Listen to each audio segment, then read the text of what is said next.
This program is powered by the Virtual.Show, making your offline events virtual. Ladies and gentlemen, the host of WEBIT Virtual, Dr. Plamen Russev. Hello, wonderful WEBIT community from all around the world. Thank you so much for joining us again today. This is a wonderful week ahead of us. Our week starts on Tuesday, so sorry for those who already work since yesterday. We have 3 great days coming up next. Today, we have my favorite program with the leading media forum. Tomorrow, we are hosting some of the top startups that we've selected through our COVID-19 Health Security Challenge with 3 great investors, vetting them. And the day after, we have special guests. We are going to be hosting Commissioner Gabriel, the Commissioner for Research, Education, Culture, Youth of the European Commission. I think I've missed one of the, so it's Research, Education, Culture, Youth. I think that's the 4. I should ask for apology if I'm missing something. And we are going to be having the Vice President of the European Investment Bank and member of the Management Steering Committee, Liljana Pavlova, talking about geopolitics the whole week this week. And without any further ado, because I have so many questions and amazing guests here in the studio, I would like to introduce the 4 phenomenal guests we have representing the power of the voice of media. Let me introduce you my first guest. Srivastava is the executive editor of Business Insider, leading the London newsroom overseeing tech, market, finance and retail coverage. Prior to joining Business Insider, Spriha was the deputy digital news editor for CNBC International and one of the moderators for the Global Markets Forum at Thomson Reuters. Spriha, welcome back. Thank you. Thank you so much for joining us again. Thank you very much. Great to be here. We have these virtual meetings, and actually, I will be honored and having the pleasure to host you one more time this week, as you will be the person who will be asking the tough questions for Commissioner Gabriel and for Vice President Pavlova. So I look very much forward to this great panel today and to our next meeting on Thursday. With your permission, I would like to introduce the next 3 panelists, and we jump into this wonderful discussion in front of us. Thank you. Thank you. Let me introduce you my next guest. Olen is an opinion writer for the Washington Post's opinion section and the senior managing editor for Public Seminar at the New School, an expert on money and society with a deep understanding of public policy. She writes, speaks, and consults on issues including politics, social security, retirement, healthcare, student loans, and women's financial issues. Hello, Helen. How are you? Hi, how are you this morning, or this afternoon, I should say? I'm very well. I'm very well. I'm just actually in this state of mind where I see the rainy but beautiful mountain in front of me, and I have you wonderful people from all around the world joining me in this virtual meeting, this virtual event of WEBIT. Where are you based? I am in New York, where this morning I welcomed back the construction guys on my block, a moment I thought would never happen, because in New York we famously hate construction and always bitch and moan about it. But now, of course, I was beyond excited to see the guys back, and I was like, hello, welcome back. We're recovering, it's great. Okay, so we start with that kind of humor. I call it the urban humor these days. It's very urbanistic, but we shall be talking about not that humorous things during that and funny things during this special panel. Thank you so much for joining us, Helen. Please allow me to welcome our next 2 guests, and we start in few kind of 1 minute.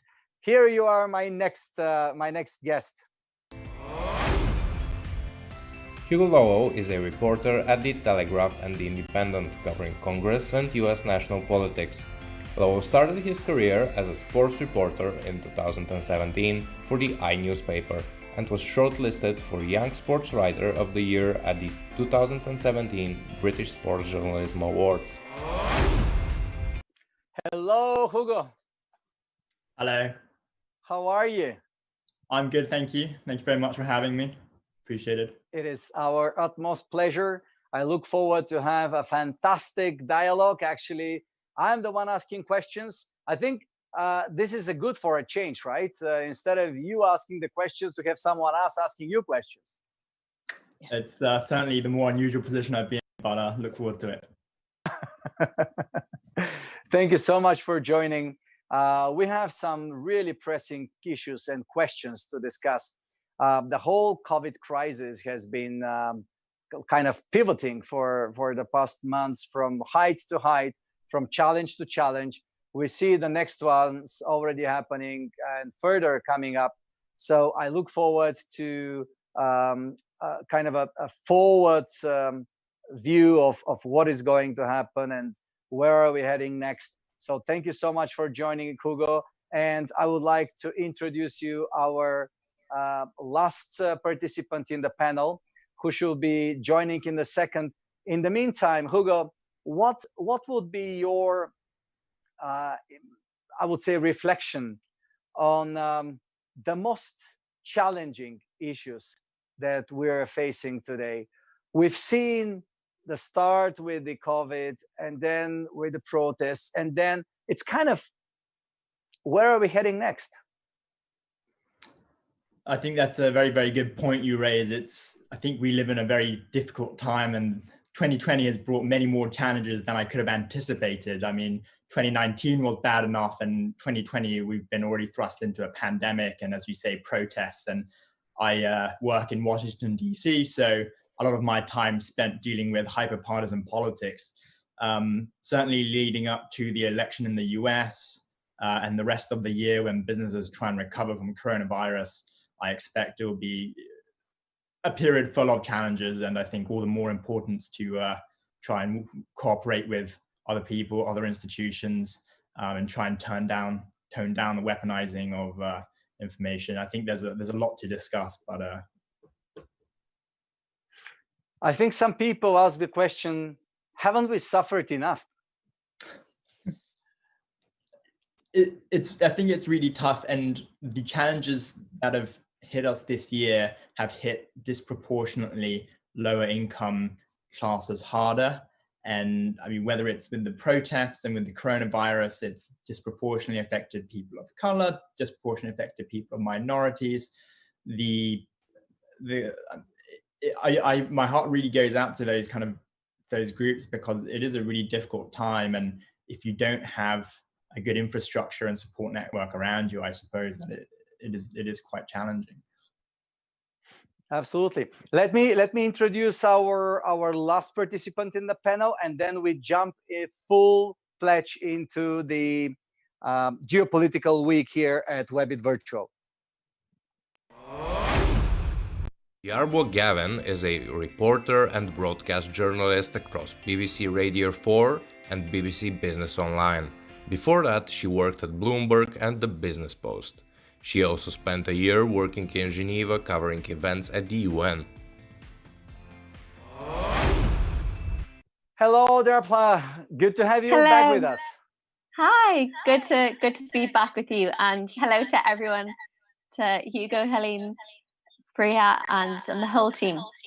We have all of you with us here together today, and we start with the hard questions, because the reality is not getting better, isn't it? So this question particularly, I would like to start with Spriha, but I think you all can reflect on that, because it's basically the genuine challenge that we all face. So we have all these that we've already discussed with Hugo, and we have you, the journalists. So Spriha, how does the journalism act in time like this. It's never happened before. Neither your, you know, the past 100 years, your colleagues had never faced something like this. So it must be tough time for everyone, including for journalists.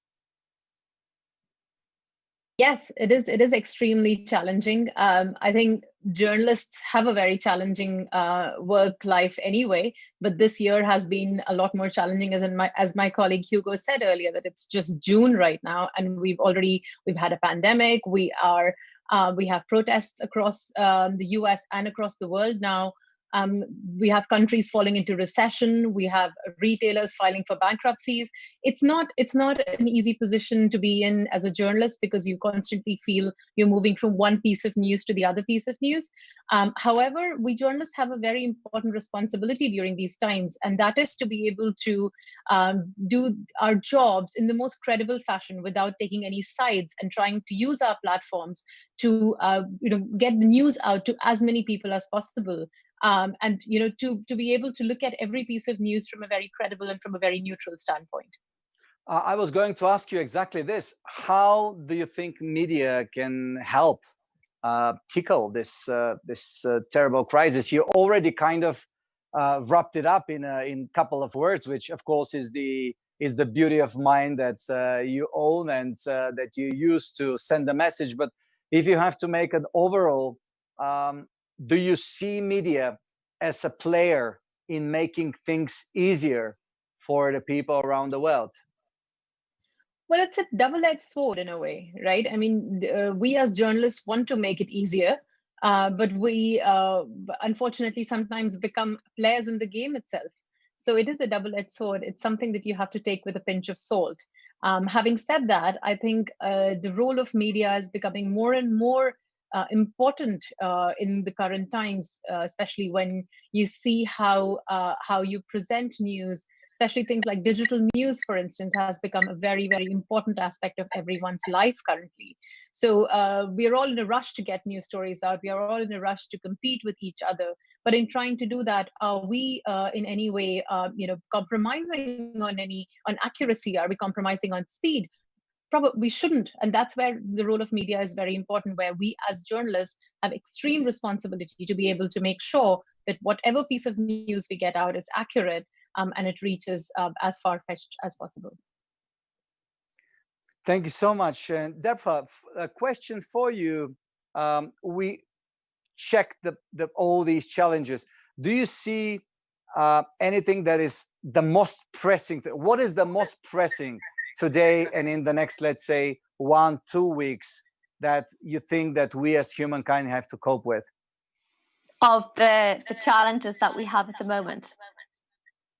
Well, I have to say, I have been looking and thinking a lot at the concept of globalization over the last few weeks, because I think, globalization has been all that I've ever known, in my life so far. It's these groups working together, whether that is the EU or ASEAN over in the Far East, or NAFTA, or even smaller governments working together. There has been this culture of cooperation in the world, and if we all blend our resources and open our marketplaces, this will be good for everyone.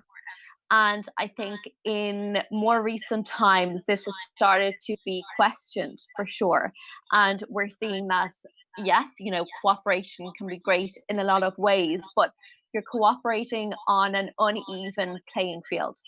So then businesses and governments see that you can get labor cheaper elsewhere in the world. You can get products made cheaper elsewhere in the world. And what happens to the people that are back in their own countries, maybe that the products are being sold into? So I think the whole concept of globalization and questioning it is something that will definitely take the attention of governments, of companies, and of people over the next little while. And I think you can also reference it to the COVID situation at the moment as well, because we're seeing, far more local cooperation, I think. Even take, for example, the concept of PPE, and seeing that it started to take weeks to get things from China, and realizing that if we have this, if we have a second surge, hopefully not, but if that happens, or if we do need urgent supplies, maybe we shouldn't be relying on supply chains all over the world to get urgent medical supplies, because there's lives at stake. So I definitely think globalization and what that means, and I think it's fair to say that we're kind of too far down the hole of globalization for there to be a reverse, but it is absolutely going to be questioned over the near term for sure. And I would love to hear what my colleagues think about that as well. I hear some echo. I don't know where does it come from, but I would like to move from what you're saying to the next very pressing issue, and this is the protest. Helen, what happened? I mean, what really happened?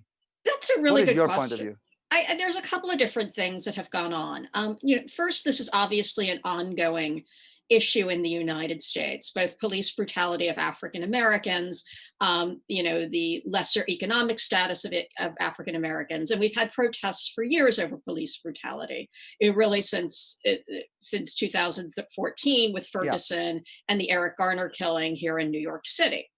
On the other hand, I think the COVID situation made things much, much worse. Keep in mind, the African American community has suffered disproportionately from COVID, both in terms of the actual illness itself and the death rate, and economically. Their jobs were often the low-wage jobs that were the first to be cut in the United States. And unlike in many European countries, we did not do income supports here. We did unemployment, and the unemployment insurance did not work as well as people would have liked in many cases. So you had that sort of fury, and it seems to have combined with, millennials also being the people who sort of got the short end of the stick in terms of the COVID response. Their jobs were also let go at more higher rates. And finally, with the fact that we've had 3 years of Donald Trump, and really protests about that as well, beginning with the Women's March right after his inauguration, into the the gun control marches, into the teacher strikes.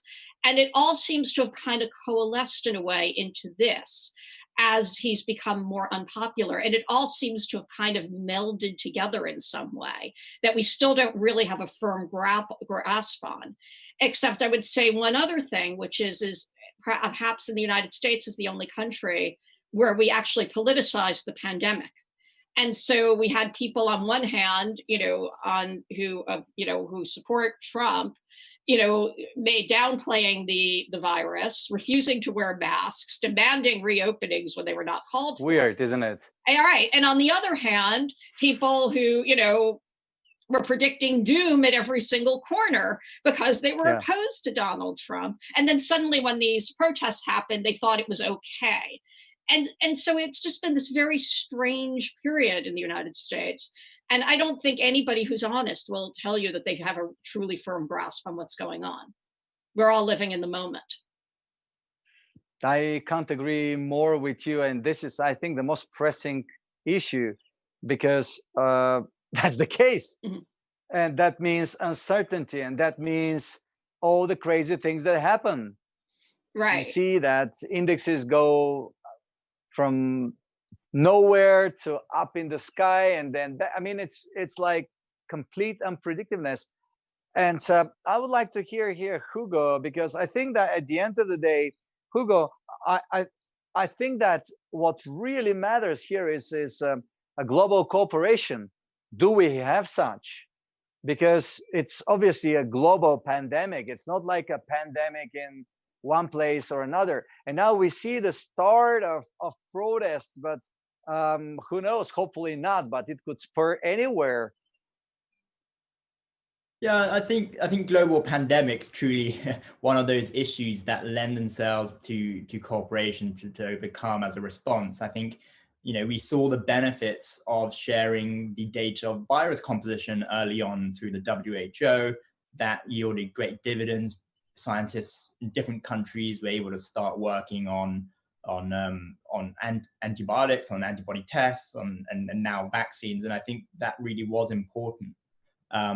Similarly, with the kind of the protests against police brutality, I think especially in the US, where there's been calls for reform, the best way to kind of reevaluate perhaps is, again, through this kind of notion of cooperation, both at the international level, but also, at the nation level. I mean, I say the international level because I've covered stories before where people have looked to, say, the UK policing tactics. And while they too can at times be brutal, they think, generally that there's no use of lethal force. The UK police tactics have been really honed, I think, through the years in Ireland.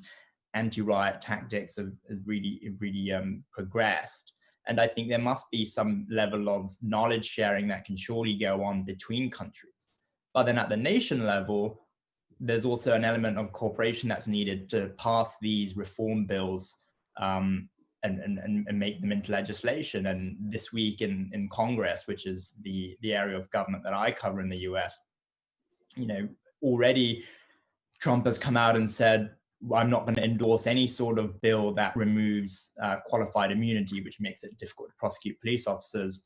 And when you're already out starting from the first step, when you're already ruling out things that seem to have support on both sides of the aisle in some respects, it really does make moving forward really challenging. So I think there's scope for cooperation on an international level. Also think there's scope for cooperation on a national level. And we've seen in the past that unity has been very, very beneficial. Thank you so much, Hugo. I would like to hear Spriha. Spriha, have we moved on from coronavirus already? Did we forget? So that's a very good question, Dr. Russev. And we were just a couple of weeks ago during one of our editorial meetings, we were talking about how the focus for readers has moved a little bit from coronavirus, because people have this coronavirus fatigue setting in. They don't want to read about what's, about the negative news coming out of coronavirus. Any news you see about something to do with the vaccine is generally received well. But having said that, you almost start to see that there is this sort of, people around the world, they want to go back to their normal lives, which in a way is understandable, but it is also a little bit concerning, just because we don't have a solution to coronavirus at the moment, and we don't really know when the solution happens. So there is a massive uncertainty. You have economists all around trying to warn you that if a second wave is to happen, that could actually see the stock market rallies that we are seeing right now take it back into crash territories again. So I mean, in my mind, I probably would think that maybe we are off coronavirus just because people want to move on from it and have a better life and have a normal life. But no, we are not far. We have not moved on from coronavirus. It's not finished. It's still in the midst of a massive crisis, and it's really important that we accept it and we, make amends so that we don't really have to suffer a second wave again. Let's hope there is not going to be a second wave, even though hope is not exactly what we should cope on, because we already see second wave in Singapore. We see second waves in China. You have a lot of control is there obviously in place, but still we don't need to consider. Even in Bulgaria, where I am now, there are currently, I think, 80, 90 cases, which is nothing, I understand, compared to any other number in the world, because Bulgaria was really doing very well in social distancing, etc. But still, today we have higher number than ever. So it's kind of weird. And I believe that it should not be only hope, it should be action.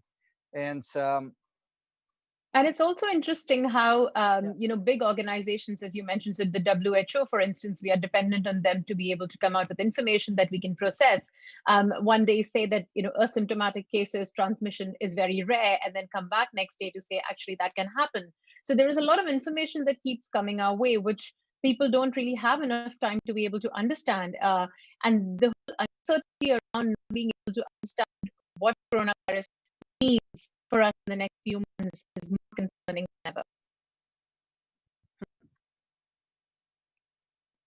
I see that geopolitics is very important for every vertical, for everything that really, really happens, troubles. But there are elections in US coming up next. And we have Joe Biden, we have Trump, of course, we have the rally happening. Helen, what is your take on the next months? What do you think is going to happen? Because that obviously is going to make its impact and waves of influence all around the world.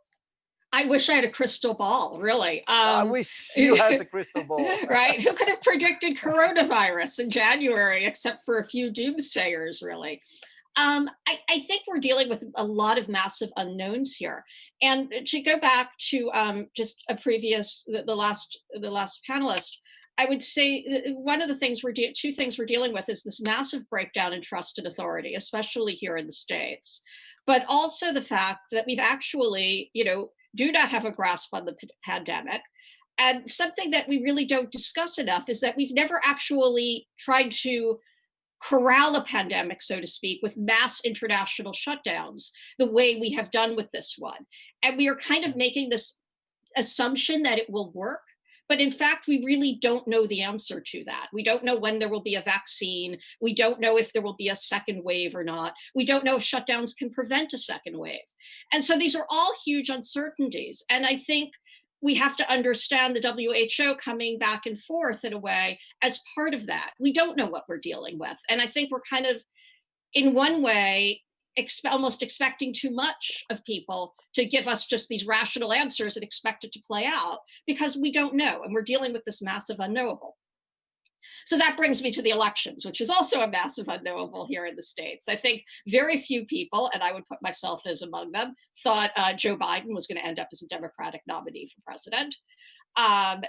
Similarly, very few people seem to think that Donald Trump would start to self-destruct in the way he is beginning to self-destruct.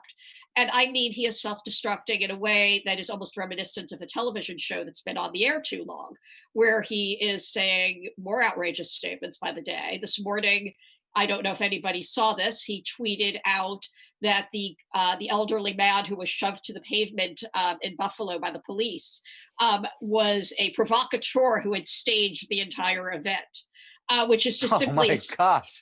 What an act. Which is simply astonishing, right? That apparently the whole thing was staged and he was deliberately trying to hit his head on the police scanner. I wish I was making this up. I mean, this is like 7 realms of crazy. And, there's just this increased semi-desperation creeping in. I wouldn't put it desperation, in general, but I mean from him. And similarly, the staged optics last week at the church in Washington, where the military basically cleared protesters so he could hold a Bible upside down and look like he was a bad guy on an infomercial at 3 a.m. And so I think we've got this election coming in where there's somebody who is simply not in charge. Joe Biden at least seems calm and competent. And, if the situation holds as is, the polls are starting to show Biden taking a more and more commanding lead. On the other hand, again, we've got several months to go. And 2020 has been nothing if but a year where, the unexpected happens. And the funniest year of all. Yeah. And it's if, by the so way, you funny. think I can't stop laughing. Right. And if you think things can't get worse, you're wrong. Things can always get worse in 2020. There doesn't seem to be a bottom yet. And so, it's going to be, a long, I think, rocky road to the election. And then the last thing, of course, I will say is, how fair that election will be. And there's increasing concerns with that here in the States as well, with Donald Trump threatening the post office, with people, not wanting to go to the polls and wanting to vote by mail, with because of, realistic fears they could catch coronavirus online.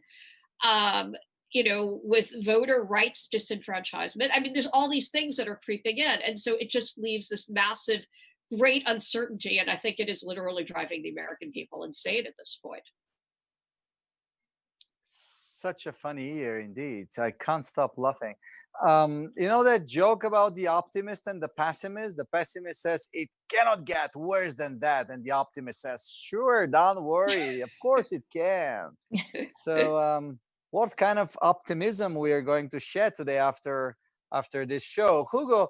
It's a hyper partition politics. It's like becoming it's it's a new level. So what do you think about this? Where is it heading next?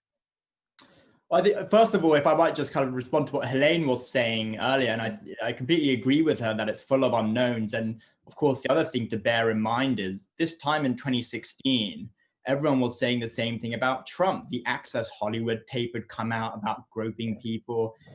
People fundamentally found Trump as a really nasty man. And yet we got to the election and he gets the Electoral College votes and he wins. So just to add to the uncertainty here, I mean, Trump might be tweeting out all these crazy things every day. I mean, last week he was tweeting about Obamagate, about some conspiracy involving the former president that he couldn't actually articulate. But we lose that in the wash of the news cycle. And by the following week, we've completely forgotten about it. And today, as Helaine mentioned, now we're talking about whether or not George Floyd and the other Black people who are hurt basically by police forces, whether they were aggravators. So there is an element that we are about 150 days away from the election. Joe Biden has not always been the strongest candidate. He has slipped up in time. So there is scope, I think, for things to change very rapidly. I think in terms of the hyper-partisan politics, everything has become weaponized, especially in the US, where no one can agree on anything. I mean, politics has become so divisive, almost to the point where in the US, we can't pass legislation anymore. There was a real struggle to get the coronavirus relief bills over the line, and a really testament to cooperation, funnily enough. The only bills that managed to get through were the ones that were negotiated from the outset by both Republican and Democratic senators and representatives. And the last coronavirus bill that they tried to push through, that Speaker Pelosi tried to push through, successfully pushed through the House, that wasn't negotiated with the GOP and the Senate. And it's effectively been dead on arrival there. It's not going to become law. So the point with bipartisan politics, I think, is that these bills and these legislation and what we need to do to make the country and society a better place, we can only really achieve if there is an element of cooperation. And we're just not seeing it at the moment, especially in an election year when people have their own races to worry about. So I can only really see the politics get more divisive and more weaponized running up to November. Spooky, Hugo. It's spooky, for God's sake. We were so much focused on these anti-globalization protests at certain moments, and we thought globalization is the biggest, the worst thing in the world. I mean, not we, but many people were thinking like this. I think that's the last thing we think now. But what is the connection? Dearbhla, this is a question for you. Let's bring back the discussion to Europe, and because obviously the impact of US over the global economies is tremendous.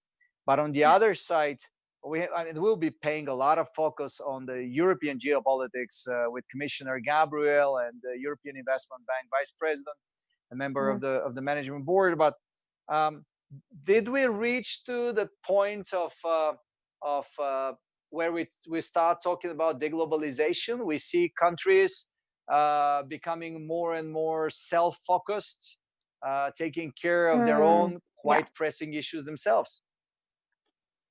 Yeah. Well, this is something that I'm hugely interested in at the moment. It's looking at the EU project, and it, in the sense, that has always been kind of destined to be flawed, because you're thinking of all of these countries that are operating at different speeds. You can't compare the economy of France to the economy of Bulgaria. And you can compare the population of the UK to the population of any of the smaller countries, and different education systems and different labor markets and labor laws. So in a way, you know, there's been such a kind of a myriad of events to test the EU. You know, you don't have to look past Brexit to see that. And, you know, you can be whatever side you are on the fence, there's no doubt that the EU are using the UK as a kind of a test case to show the other countries, like, you don't want to try this, because it's not a case where you can just pick and choose and we'll give you whatever little side deals that you want. They're using the UK as a test case to show the other countries, you don't want to try this because it's not as easy as you think. I think definitely over the last kind of few months, and especially when there's needed to be kind of a central response to COVID, I think we have seen France and Germany kind of rise up again. Definitely over the last little while, they're the kind of axis of France and Germany, which has always been two anchors of the EU, that has started to be tested. I think since Macron came in, and they had slight differing opinions on which way they kind of wanted to rule from now on. But I think the COVID situation has kind of brought them back together.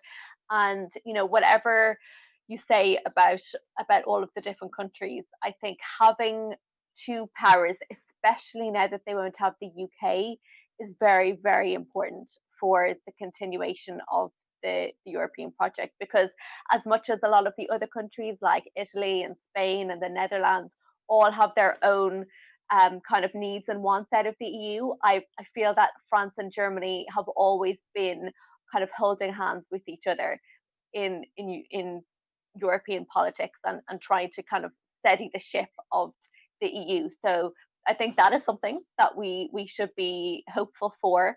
I think it is very important to watch Italy over the next little while, because you know, Italy, it really is such an important, again, not an anchor, but it's a very important part of the project, and it would really put the European project at risk if Italy was to default again, to continue to default on its debt, and we'll have to see, you know, how the politics goes there. But if it was to leave the EU and if it was to go back to the lira, I think the European Union would be in grave danger if that was to happen, for sure. So Yeah, you know, you don't sound very, very, very optimistic, do you? well, you know, I think the whole world is dealing with COVID-19 at the moment. So really, I think the EU is, you know, obviously it has been front of the agenda in the Brexit negotiations, but I think really the first thing on every government's mind and every person's mind at the moment is getting to the other side of COVID-19. And when it comes to, you know, the future of the EU and you know, whether everyone will start to hold hands again, that's something for another day. I think it's on the back foot until we all get over this COVID-19 crisis. Let's pull a little bit the curtain. What is on the other side? Spriha, what is the new normal that we will see? What do you think? Wow. A new normal, it's such an interesting question. And like my colleague Helaine said, I wish I had a crystal ball here. But it's fascinating how we are now looking at, you know, lifting lockdowns and sort of restarting lives again in a way in various industries. A lot of countries have actually done that already. So some of the poorer countries have gone with the livelihoods before lives model, just because they have to kickstart the economy. We will start to see that in Britain now, slowly, with schools opening, with slowly restaurants opening. But it's going to be, I mean, I feel like it'll take a really long time for us to be able to, you know, just walk into a restaurant, get a table and sit there and, you know, order whatever we like. It feels like it's going to take a really long time to be able to do that. Having said that, all of these new normal for every industry, think about how it's going to impact these industries. I mean, travel industry, for instance, airline, leisure, all the leisure stocks, all the restaurants, they are all facing quite a lot of losses and will continue to face losses for a few months or years, just because they will not be able to roll out a completely normal program. It's still going to be very patchy. The companies that will continue to do well are probably like the Netflixes and the Zooms, because we are all sitting at home and using it. So it's a very interesting question what the new normal will be. I think we'll all wait and watch for a couple of months. But what I can say is that it's going to take a lot of time for us to come back to where we were, and we may never come back to where we were. We may have a totally different lifestyle. We may just choose to go to restaurants in a month's time. We'll have to book our favorite restaurant months in advance just because they may not have place for us. We may have to book airlines. We have to pay a lot of money for a flight to get from London to, I don't know, to the US, just because there are no flights available, because the middle seat is not being used anymore. So it's all going to change. We'll all have to live by different rules, and we have no choice, unfortunately. We just have to abide by these rules now. Wow. By the way, I have a confession to make today. After 3 months in isolation, I had to be in the city today.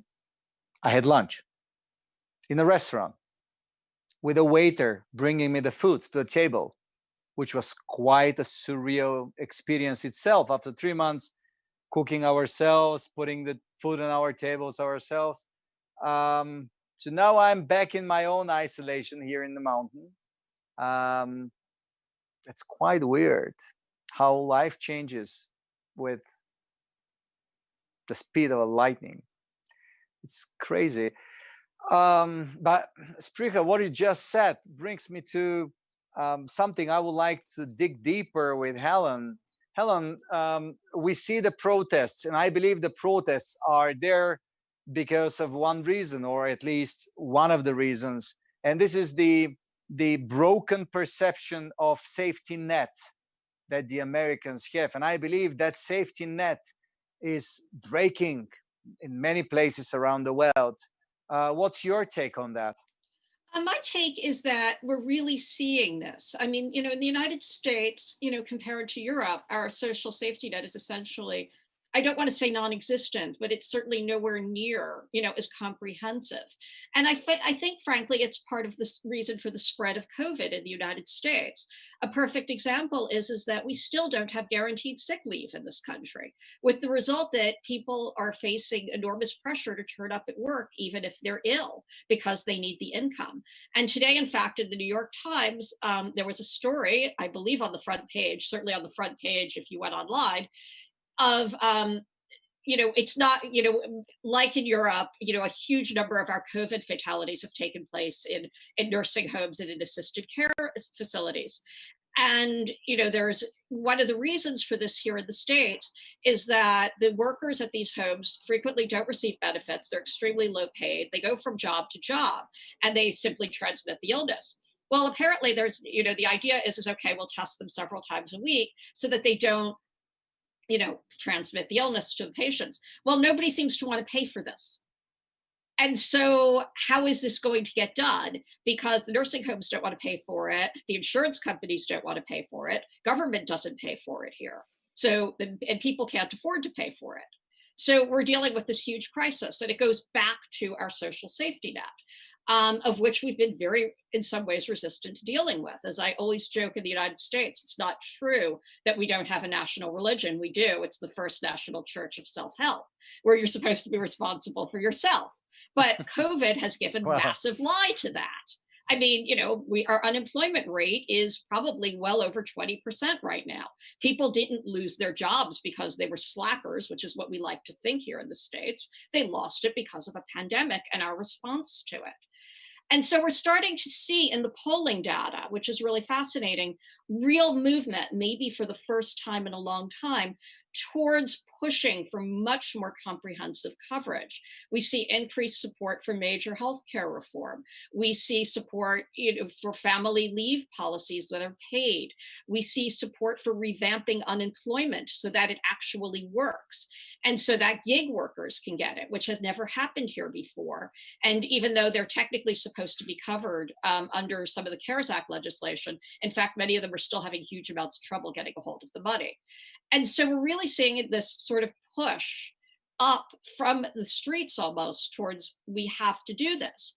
Now, whether it will happen or not, I don't know. Washington remains Washington. The Democratic bill, as Hugo pointed out, was dead on arrival, but it also probably was more conservative than the typical position of the American public right now. There was not income supports in there. There was not funding for, real healthcare reform. And, so how this is all going to play out is, to be determined really over the next several years. But I don't think, the pre-existing normal, at least as far as the social safety net is concerned, is going to be the future normal going forward. Thank you so much. Thank you so much, Helen, for this very deep dive overview, especially on a politics that you're doing. And Hugo, we've seen that collaboration works, right? I mean, we had sharing data on COVID that helped us. We had sharing data on vaccines, and hopefully there will be soon vaccines, hopefully sooner than later. From that perspective, we see that there was a coronavirus kind of response, but at the same time, we saw Trump leaving the WHO funding. So how would you wrap up the response of this whole? And do you think there was a mistake in the response? So we are heading into this spiral of troubles, one after another? Well, I think specifically in the US, it's been quite chaotic. I say that both from the perspective as a reporter covering the administration and politics on the Hill, to also, being affected by some of the legislation in the US. And Trump likes to tout the fact that he closed off travel from China really, really early on. And I suppose to his credit, there's some suggestion that might have made a difference, but it really is one small aspect of what should have been a great big policy to respond to coronavirus. The previous administration, after all, left them a playbook on how to deal with pandemics. And one interesting anecdote is the Obama administration during the transition instructed the Trump transition team how to cope with instances like pandemics. The only trouble is, of course, Trump has such a penchant for firing his advisors and his aides, is that I think it was about only one or two people who were in that training in transition period actually remained in the administration. So right now you have in the Trump administration a whole bunch of advisors who've never been briefed, who've never been instructed on how to deal with global issues like this. They threw out the Obama administration's playbook and really trying to do it from scratch. And because Trump likes to rely on his son-in-law, Jared Kushner, likes to rely on families, it does become a really disjointed response. And I think that early on proved really, really crucial to coronavirus being able to take hold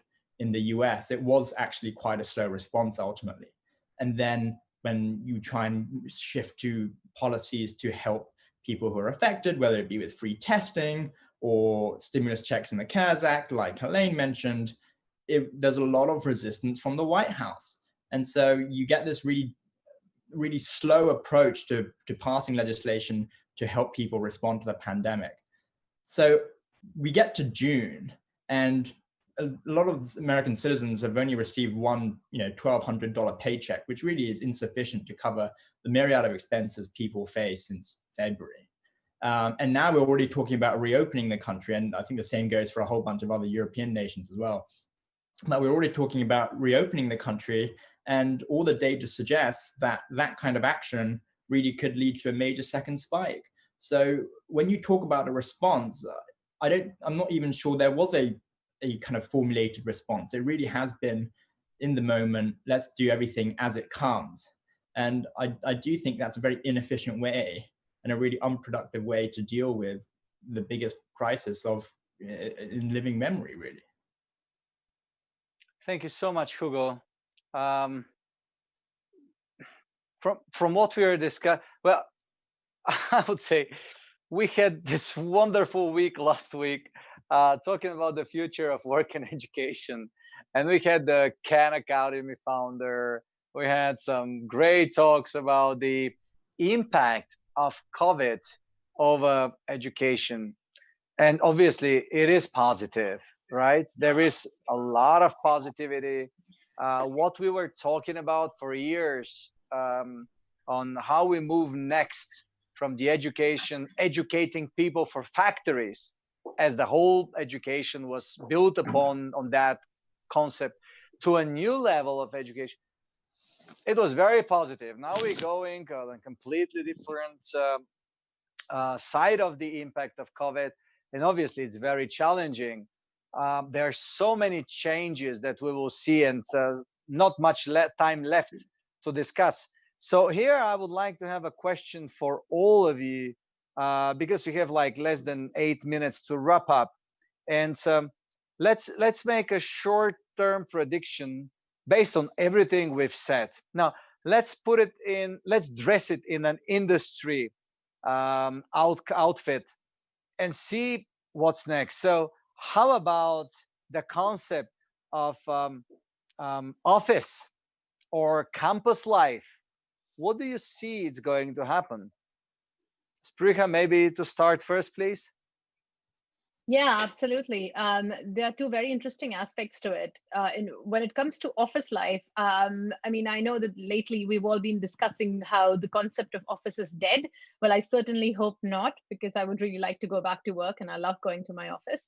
But it has also opened up the possibility of remote working in a much, successful fashion. So earlier, I remember, in one of my previous jobs, when we were looking to hire somebody, and somebody applied from another country, and I started to think, oh, actually, I would really like that person to be sitting next to me. I don't think any of us are going to start thinking about that anymore. We've started to prove that it's actually very successful to be able to work with people across borders, sitting in your living room and having conversations on Zoom and on Hangouts. So there are massive possibilities of that on that front, which means it's more cost efficient for companies as well to be able to do that. The second aspect of that is campus life. I mean, I focus on this because I've been speaking to a number of students international students come all the way to Britain and to the US to study, and September is when the new session begins. And you've got lots and lots of students who have applied, they've got their education loans sorted, and they're ready to come. But the first semesters in all of these universities are going to be a virtual classroom mostly. Now, a lot of students are starting to be in a bit of a dilemma whether they want to pay this much amount of money to actually sit in their homes and do virtual classes. Because going to a university is not just about the classes that you attend. It's about making new friends. It's about networking. It's about going to the pub after your class. It's about, it's about a lot of other things. It's about the experience that you get in another country. So that's an industry, that's definitely an area that will probably suffer a little bit initially, but will quickly bounce back, because international students, students would love to go out and study, and universities will hopefully make it easier for them to be able to do that. Spriha, listening to you, I can reflect the same way for example, the events industry. It's a trillion industry. And obviously, we were very honored by One Global Media. I have no issues sharing Forbes, who positioned WEBIT as the leading currently platform for virtual events. And no doubt we have over 7,000 people currently with us listening live, and we had like the same number for almost the whole event, plus minus 1,000, and we have these live discussions. But it's always great to go to a new place. It's always great to go to the pub after the event hours and build new connections, new relations, and definitely that's what really make the difference. And we will see drastic change also in this industry. And let's not forget that the events industry is the thought leadership industry. That's where the new launches are done. That's where the new announcements are made, and that's where media grabs the news and shares them. So that's very important. But back to Helen. Helen, what do you think about these concepts of going back to work, office, I think it's studying? going to happen. I predict we will be doing this in person a year from now. I've seen a lot of predictions. I first covered telecommuting in 1995 when it was going to be the future then. I think the experiment with it on this go round has been mixed, frankly. I think people are craving connection. And I think we're talking like COVID will always be here and always be a pandemic. It won't always be here and it won't always be a pandemic. Go back and read about the Spanish flu. It passed and everybody went back to normal. And in fact, didn't discuss it unless like you ran into my grandmother who told you it was among her first memories. I think we will be back in offices, although I do think there will be more telecommuting, especially on Fridays. I think colleges, we will be back in session, though I think at least in the States, there will be a lot less colleges because a number of them will not survive the financial impact of this. I think we will be back at the theater. We will be back at the events industry, though again, it will probably be smaller for several years because of the economic hit. But I think we have this almost thing in our society where we think, oh, something happens and everything around us is going to change. And it is going to change, but it's not going to change in the way you think. The world will probably look very much the same, but the world will be very different within it. And like the example I use about the social safety net here in the States, that will probably get beefed up. But in fact, that will get beefed up in a world that actually probably looks much like the world previous to this pandemic. Thank you so much, Helen. I'm not sure if we have still Dearbhla with us. Yeah, I'm here. Great. So what is your take on that, dear? Yeah, well, slightly to Spriha's point, I am really looking at especially people kind of starting out in their work life, and I'm really starting to think, okay, are they looking at the kind of the entrepreneurial life and the freelance life and thinking, God, like it's probably more worth my while if I look at maybe a government job or something that is like, as much as you can say, a secure job in this day and age.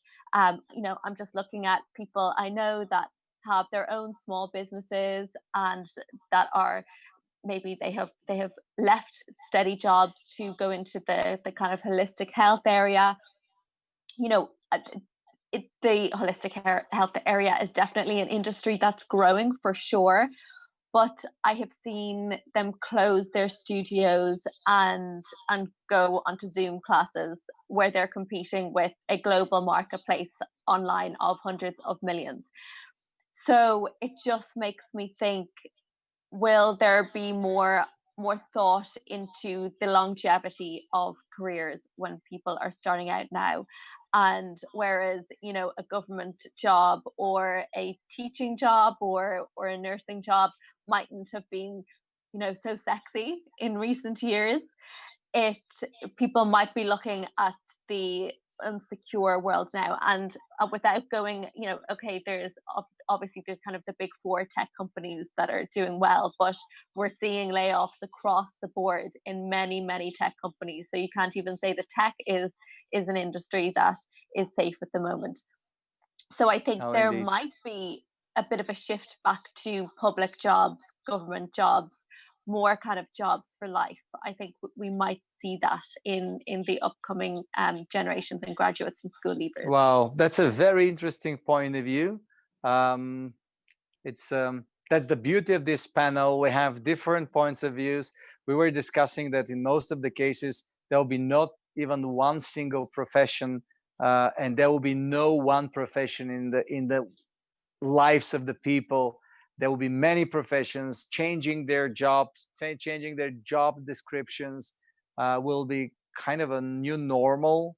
But I kind of also hear you very well, and I think there's there will be at least a good tendency of people wanting that, what you just said. Let's see how this will happen. And Hugo, because we only have like 2 minutes left, what is your take on that, going back to office, going back to the campus? Look, I think in a matter of months, I think coronavirus has really triggered kind of indelible shifts in the way we all work. And I think some of those changes will endure. But I think on the most part, I have to agree with Helaine that we will end up going back to, to offices, and we will end up going to working as we were before. I just think the time frame will be longer. It won't be an immediate shift. I think people will still be concerned about going back immediately. What is longer? 1 year, 2 years, 3 years, 5 years?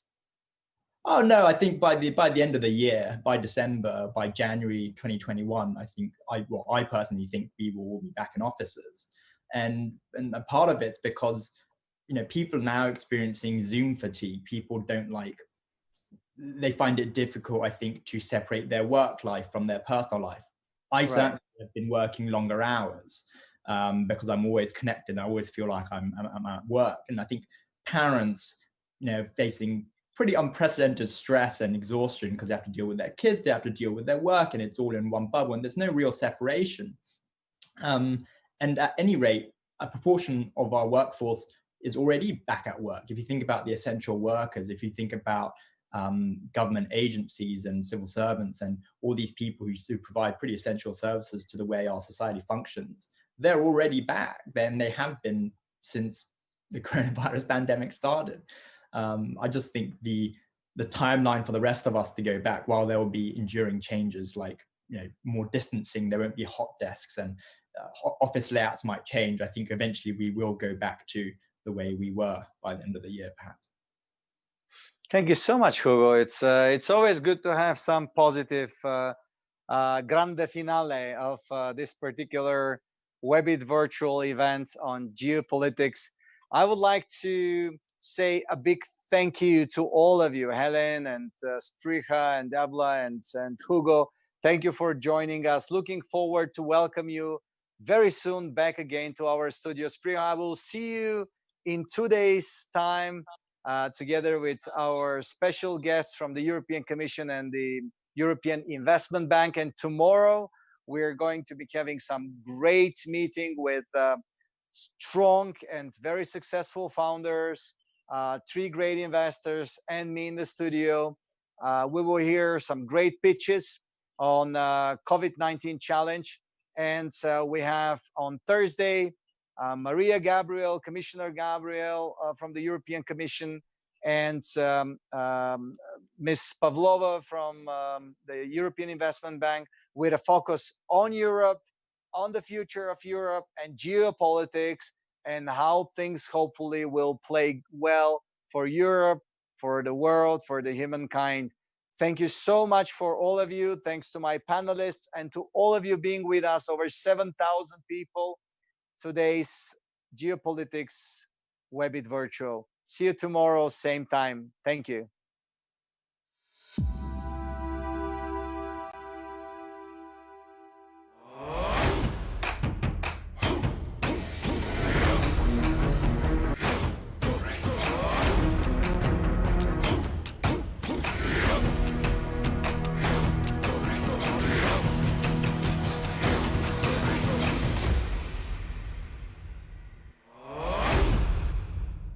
This program is powered by the Virtual.Show, making your offline events virtual.